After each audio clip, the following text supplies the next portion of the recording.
সবাইকে স্বাগতম। আমি মারবাসান আবির আছি আপনাদের সাথে। আজকে আমি আপনাদের সামনে কথা বলবো যে আমি আমার ফোন দিয়ে আমার তোলা ছবিগুলো কিভাবে এডিট করি। তো যারা আমাকে ফেসবুকে চেনেন তারা সকলেই জানেন যে আমি একজন ফটোগ্রাফার এবং আমি অনেক ঘুরতে পছন্দ করি। তো আমি যখন ঘুরতে যাই, যেহেতু আমার কাছে ল্যাপটপ নেই, তো আমার সেই সময় আমার তোলা ছবিগুলো মাঝে মাঝে এডিট করার প্রয়োজন হয়, যেগুলো আমি ফেসবুকে বা ইনস্টাগ্রামে ইনস্ট্যান্ট আপলোড করি। তো যেহেতু আমার কাছে ল্যাপটপ থাকে না সেই সময়, তো আমাকে ছবিগুলো এডিট করে আপলোড করতে হয়। তো সেই সময় আমি আমার ফোন দিয়ে সেই ছবিগুলো এডিট করে ফেসবুকে বা ইনস্টাগ্রামে আপলোড করি। তো আজকে আমি আপনাদেরকে দেখাবো যে কিভাবে আমি আমার তোলা ছবিগুলো আমার ফোন দিয়ে এডিট করি। তো এই প্রশ্নটি আমাকেও এর আগে অনেকে করেছিলেন। আর আমি ছবি তুলছি প্রায় 6 বছর থেকে। আমার একটি ফটোগ্রাফি ফার্ম রয়েছে যেটির নাম আলোকৃতি। সেখানে আমি ওয়েডিং ফটোগ্রাফি সহ বিভিন্ন রকমের কর্পোরেট ফটোগ্রাফি করে থাকি। আপনাদের যদি কোনো ধরনের ওয়েডিং ফটোগ্রাফি বা কর্পোরেট লেভেলের ফটোগ্রাফির প্রয়োজন হয় তাহলে আপনারা চাইলে আমাদের সাথে যোগাযোগ করতে পারেন। আমি আমার পেজের লিঙ্ক আমার ডিসক্রিপশন বক্সে দিয়ে রাখবো। তো আমি এখন আপনাদের সাথে শেয়ার করবো যে কিভাবে আমি আমার ছবি এডিট করি। তো চলুন দেরি না করে শুরু করা যাক। আর যারা এখনো আমার ইউটিউব চ্যানেলে সাবস্ক্রাইব করেন নাই অবশ্যই সাবস্ক্রাইব করবেন এবং নতুন ভিডিও আপডেটের জন্য বেল আইকনটি অবশ্যই ক্লিক করবেন।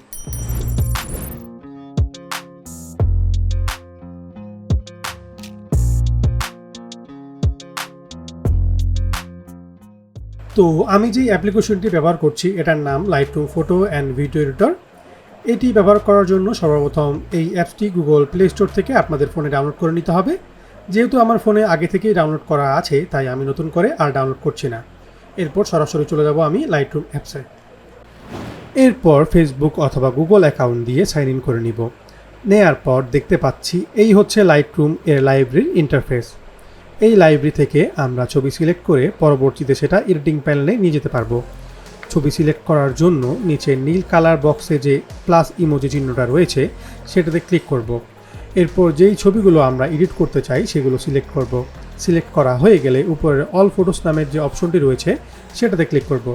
ক্লিক করার পর আমরা যেই ছবিটি আগে এডিট করতে চাই সেটা সিলেক্ট করে নিব।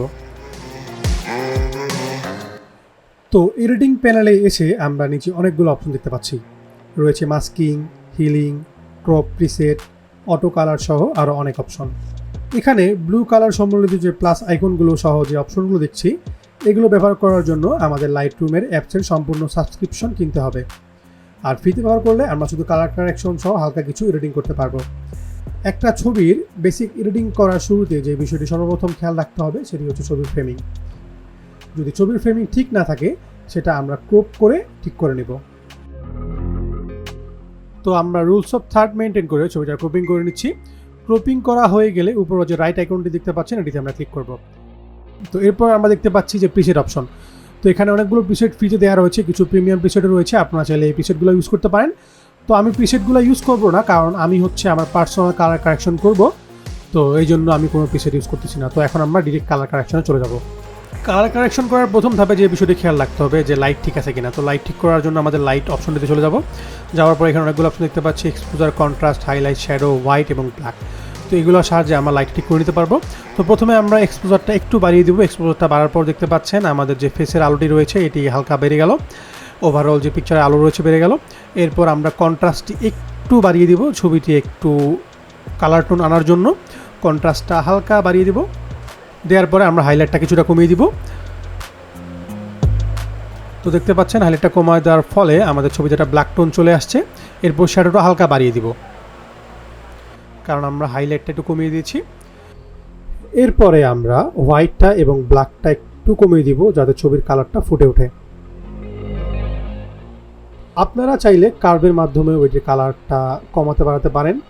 তো নিচের অপশনটা হচ্ছে শ্যাডো এবং উপরের অপশনটা হচ্ছে হাইলাইটস। তো আপনারা চাইলে শ্যাডোটা একটু বাড়াতে পারেন, আবার হাইলাইটসটা একটু বাড়াতে পারেন। তো আপনারা চাইলে কালার ওয়াইজও করে নিতে পারবেন, যেমন গ্রিন কালার রয়েছে। তো আমি রিকমেন্ড করবো প্রথম দিকে এগুলো টাচ না করাই বেটার। তো আমরা এখান থেকে বের হয়ে যাই। তো এরপরে আমরা কাজ করবো সেটা হচ্ছে হোয়াইট ব্যালেন্স নিয়ে। তো আপনারা যদি একটু ব্লুইশ টাইপের ছবি চান তাহলে যে উপরে টেম্পারেচার দেখতে পাচ্ছেন টেম্পারেচারটা একটু কমিয়ে দিব, অর্থাৎ ব্লু করে দেবো। আর যদি ইয়েলো টাইপের চান তাহলে ইয়েলো করে দিব। তো আমি একটু ইয়েলো টাইপের চাচ্ছি, তো একটু হালকা বাড়িয়ে দিচ্ছি।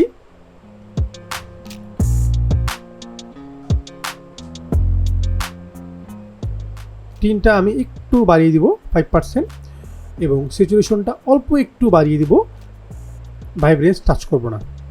তো আপনারা চাইলে এটি কালার গ্রেডিংও করে নিতে পারেন। তো আমি শুরুর দিকে কালার গ্রেড করার জন্য আপনাদেরকে সাজেস্ট করবো না। তো এই হচ্ছে আমার ছবির এডিট করার আগে কি ছিল এবং এডিট করার পরে কি হচ্ছে। তো আপনারা চাইলে কালার গ্রেডও করে নিতে পারেন। তো আমি শুরুর দিকে আপনাদেরকে কালার গ্রেড করা সাজেস্ট করবো না, আমি কালার গ্রেডিং না করে মিক্সে চলে যাচ্ছি। তো মিক্সে দেখতে পাচ্ছেন এখানে অনেকগুলো কালার রয়েছে, আপনারা চাইলে কালার ধরে ধরে কালার কমাতে পারবেন, বাড়াতে পারবেন। তো আমি হচ্ছে গ্রিন কালারটা একটু কমিয়ে দিব, কারণ এই ছবির কালার টোনটা আমি একটু ব্ল্যাক টাইপের দেখতে যাচ্ছি। তো এটার হিউ যে অপশনটা রয়েছে এটা আমি একটু কমিয়ে দিব, অরেঞ্জ টোন করে দিব।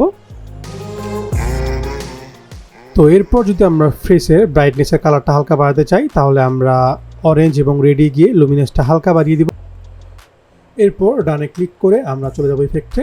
তো ইফেক্টে গিয়ে আমরা ভিনটেজটা হালকা কমিয়ে দিব যাতে আমরা ছবিটা দেখতে সিনেমাটিক লুক পাই, এবং ফেদারটা হালকা বাড়িয়ে দিব। তো এরপর ছবির যে নয়েজ আছে নয়েজটা একটু কমানোর জন্য আমরা চলে যাব ডিটেলসে। তো ডিটেলসে গিয়ে নয়েজ রিডিউশনটা একটু বাড়িয়ে দেবো যাতে ছবির নয়েজগুলো আর না থাকে। তো আমরা এখন জুম করে দেখি। তো আমরা এখন দেখতে পাচ্ছি এই হচ্ছে আগের অবস্থা ছবির এবং এটা হচ্ছে পরের অবস্থা। তো ছবি এডিটিং করা মোটামুটি শেষ, আমরা এখন চলে যাব এটি এক্সপোর্ট করতে অর্থাৎ সেভ করতে। তো উপরে যে এক্সপোর্ট অপশনটি দেখতে পাচ্ছেন এটাতে আমরা ক্লিক করব। ক্লিক করার পর দেখতে পাচ্ছেন এখানে অনেকগুলো অপশন রয়েছে, save two device, export as. তো আমরা এক্সপোর্ট অ্যাসে ক্লিক করব।